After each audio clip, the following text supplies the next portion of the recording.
ഞാനും എൻ്റെ ഫാമിലിയും ക്രിസ്മസ് വെക്കേഷനിൽ വാൾപ്പാറ അതിരപ്പള്ളി യാത്രയ്ക്ക് പോയിരുന്നു. ഒരുപാട് ദൂരം യാത്ര ചെയ്യണം. ഇവിടുന്ന് ഒരു 4 മണി സമയം, പുലർച്ചെ 4 മണി സമയത്താണ് യാത്ര തുടങ്ങുന്നത്. വാൾപ്പാറ, അതായത് പൊള്ളാച്ചി, വാൾപ്പാറ, അത് കഴിഞ്ഞ് അതിരപ്പള്ളി എന്നിങ്ങനെയുള്ള റൂട്ടിലൂടെയാണ് നാട്ടിലേക്ക് എത്തിയത്. അപ്പോൾ ഒരുപാട് സ്ഥലങ്ങൾ കാണാനുണ്ട് അവിടെ. എന്താ പറയുക, പ്രകൃതി സൗന്ദര്യം ഉള്ള ഒരുപാട് ഏരിയകൾ കാണാനുണ്ട്. പിന്നെ അതേപോലെ തന്നെ ആ ഫോറസ്റ്റ് ഏരിയ എന്ന് പറയുന്നത് കിലോമീറ്റർ നീണ്ടു നിൽക്കുന്ന ഒരു ഫോറസ്റ്റ് ഏരിയയാണ്. അതിൽ വന്യജീവികളുണ്ട്. ആന, കാട്ടാന, പുലി, അതേപോലെ തന്നെ കാട്ടുപോത്ത് എന്നിങ്ങനെയുള്ള ജീവികളും ആ കാടിൻ്റെ ഉള്ളിലുണ്ട്. അപ്പോൾ ഞാനിപ്പോൾ ഇന്ന് ഒരു വീഡിയോ കാണാൻ ഇടയായി. അപ്പോൾ നമ്മളത്രയും ശ്രദ്ധിച്ചു പോയിട്ടില്ലെങ്കിൽ അപകടം ഒളിഞ്ഞ് കിടക്കുന്നുണ്ട്. ഇത് പലപ്പോഴും ആരും അറിയില്ലെന്ന്. പിന്നെ ആ ഭാഗത്ത് എവിടെയും നമുക്ക് വണ്ടി, അതായത് ഫോറസ്റ്റ് ഭാഗത്ത് എവിടെയും നമുക്ക് വണ്ടി സൈഡാക്കാനോ കാര്യങ്ങൾക്കൊന്നും തന്നെ പറ്റില്ല. അത് ഫോറസ്റ്റ് ഉദ്യോഗസ്ഥർ നമ്മളോട് വന്ന് പറയും, സൈഡാക്കാൻ പാടില്ല, ഭക്ഷണം കഴിക്കാൻ പാടില്ല എന്നുള്ള നിർദ്ദേശങ്ങൾ. ആ നിർദ്ദേശം പാലിക്കാതെ ഇതാവുമ്പോൾ വളരെ ബുദ്ധിമുട്ടാണ്.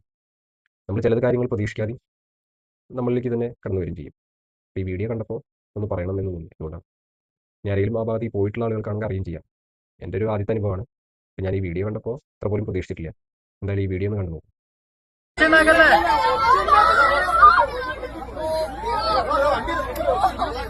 വണ്ടി